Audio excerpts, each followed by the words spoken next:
Salut à tous et bienvenue sur AZ237. Certaines personnes ont la malchance d'être atteintes de maladies rares. Ces maladies sont incurables et le plus souvent, elles mettent leurs hôtes dans l'embarras et leur donnent un sentiment d'insécurité. Au moins pour certains, il semble y avoir une forme de solution semi-permanente en vue. L'histoire d'aujourd'hui est celle d'une jeune femme dont le cuir chevelu a pris l'apparence d'un cerveau. Regardons son histoire. Mais avant de commencer, voici la question du jour. Sans couleur et en plusieurs formes, je suis collée au sol et je m'envole. Je suis le soleil, mais je m'évade la nuit. Qui suis-je? Donnez-nous votre réponse dans les commentaires. La réponse exacte vous sera donnée à la fin de la vidéo. N'hésitez pas à liker la vidéo pour nous encourager. Et si vous êtes nouveau sur la chaîne, abonnez-vous et activez la cloche de notification pour ne manquer aucune de nos prochaines vidéos. Le cuir chevelu, après avoir subi une blessure, est affecté par des plis. Il est important d'éliminer les lésions qui se produisent lors d'une opération. C'est le principal traitement de ce type d'affection. Marcia est une femme de 35 ans de Santarém qui est née avec une maladie rare appelée cutis verticis gyrata. Il s'agit d'une maladie qui provoque des plis profonds du cuir chevelu, ainsi qu'une réduction des cheveux à l'endroit affecté. Marcia est née avec cette maladie qui lui a donné l'apparence d'un cerveau. Cette maladie est classée comme une dermatose atypique. Pour certaines personnes, cette maladie se révèle à la naissance sous la forme d'une maladie ou d'une apparence physique propre. Dans le cas de Marcia, la maladie avait mis en péril près de la moitié de son crâne. Après une longue période, elle n'était pas consciente de ce qu'elle s'infligeait. Elle suivait maintenant une thérapie à l'hôpital régional HRBA de la Basse-Amazonie, où l'hôpital a expliqué avoir toujours vu cela comme un signe.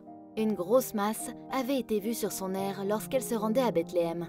Le traitement comprenait une intervention chirurgicale visant à retirer toutes les lésions. Les lésions de la peau sont généralement enlevées. Toutefois, lorsque le patient est plus jeune et que les lésions sont mineures, seules les zones entièrement endommagées sont retirées. Le docteur Yula Amaro, chirurgien plastique, privilégie les interventions chirurgicales dans les cas où le cuir chevelu du patient a diminué de plus de la moitié, pendant que Marcia subira une intervention préopératoire. Une biopsie sera également réalisée. L'état de Marcia attirait l'attention sur elle partout où elle allait. Elle recevait des regards curieux de toutes parts. Après un certain temps, elle a appris à vivre avec la maladie et les regards des gens. Il m'est impossible d'être gênée par quoi que ce soit. Les gens ont des caractéristiques physiques très variées, mais je n'ai jamais eu de problème de ce genre auparavant, a-t-elle déclaré. Ce n'est rien de plus qu'un mal de tête, a déclaré le médecin. Il a ajouté que comme il s'agit d'une opération simple, Marcia devrait se rétablir complètement. Il a expliqué que l'opération nécessitait de la patience, car il fallait étendre son cuir chevelu sain et enlever les lésions. Même si ce cas est très rare, Marcia n'est pas la seule à en être atteinte. On estime qu'un homme sur 100 000 et 0,26 femmes sur 10 000 présentent plus que de simples bosses sur le cuir chevelu. Cette affection se manifeste de deux manières distinctes. Selon Emma Norton, dermatologue à Mountain State Dermatology, les cas inflammatoires comme le psoriasis et autres sont des exemples d'antécédents potentiels pour le CVG, cutis verticis gyrata. Elle précise qu'il existe deux types de cette maladie. Le premier est celui où les gens naissent avec la maladie, et le second est celui où les gens acquièrent la maladie d'une autre manière. Sur son site web, elle indique que les personnes nées avec la maladie courent un risque plus élevé de développer d'autres maladies, notamment des maladies neurologiques, comme les crises d'épilepsie, et des problèmes oculaires comme la cataracte. Ceux qui l'acquièrent ne présentent généralement pas de symptômes, mais il est tout de même nécessaire de faire attention à leur cuir chevelu. La plupart des gens considèrent la chirurgie du CVG comme purement esthétique. Monsieur Norton explique qu'il est probable qu'ils aient des grains de beauté dans cette zone, ce qui poserait un problème si un mélanome se développait. Cependant, il existe actuellement aucun traitement curatif pour les personnes atteintes du CVG. Il existe néanmoins certaines précautions à prendre pour éviter de développer des problèmes supplémentaires. Madame Norton explique qu'elle discute généralement avec ses patients des soins apportés au cuir chevelu.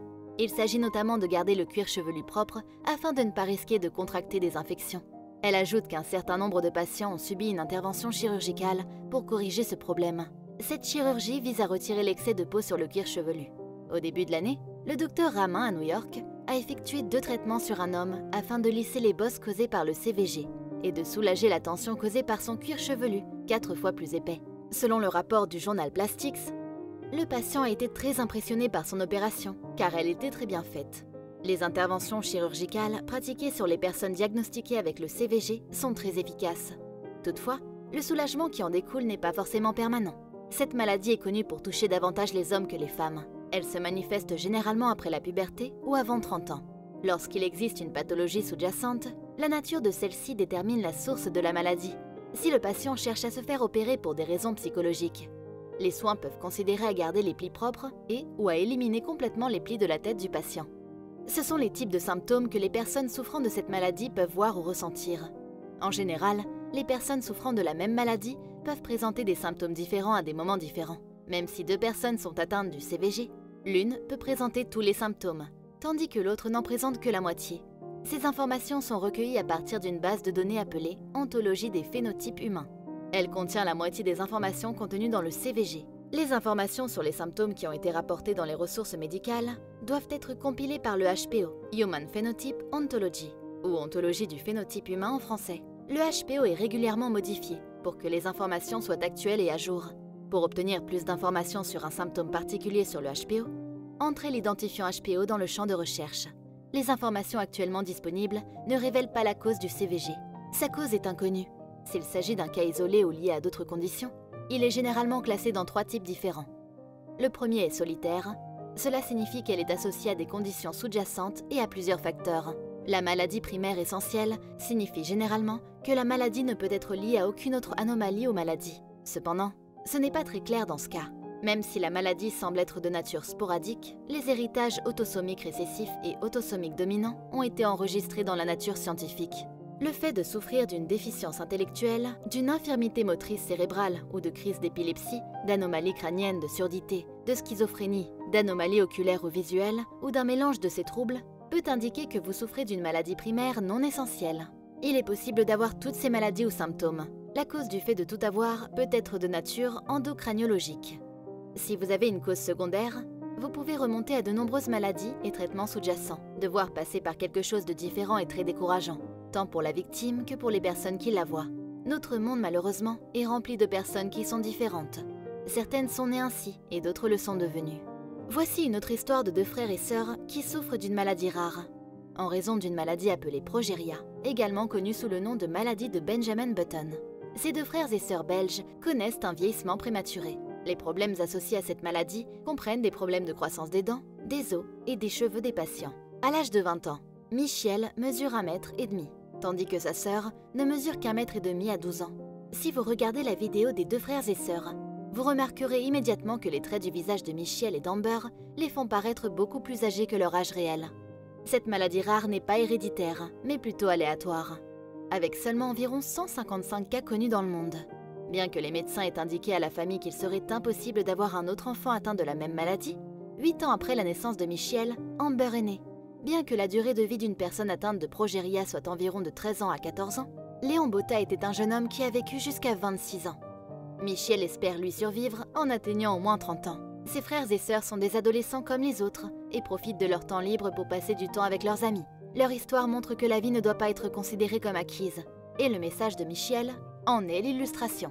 Les gens doivent profiter de leur vie autant que possible, car même pour eux, la vie est trop courte, et il faut en profiter au maximum, a-t-il déclaré. Jlissa Austin, 30 ans, est née sans bras ni genoux. Du haut de son 1,80 m, on lui a dit qu'elle ne pourrait jamais marcher ou avoir une vie normale. Tout comme pour la famille Van der Weert, on a dit à la mère d'Austin que sa fille ne pourrait jamais parler. Heureusement, les médecins avaient tort. Austin peut définitivement se tenir debout et marcher tout seul. Quelle est votre opinion au sujet de cette histoire? Dites-le nous dans les commentaires. Et maintenant, la réponse à la question du jour. L'ombre. Bravo à tous ceux qui ont trouvé la bonne réponse. Nous voici arrivés au terme de cette vidéo. Merci de l'avoir regardée jusqu'à la fin. Surtout, n'oubliez pas de la liker et la partager autour de vous. À très bientôt sur AZ237.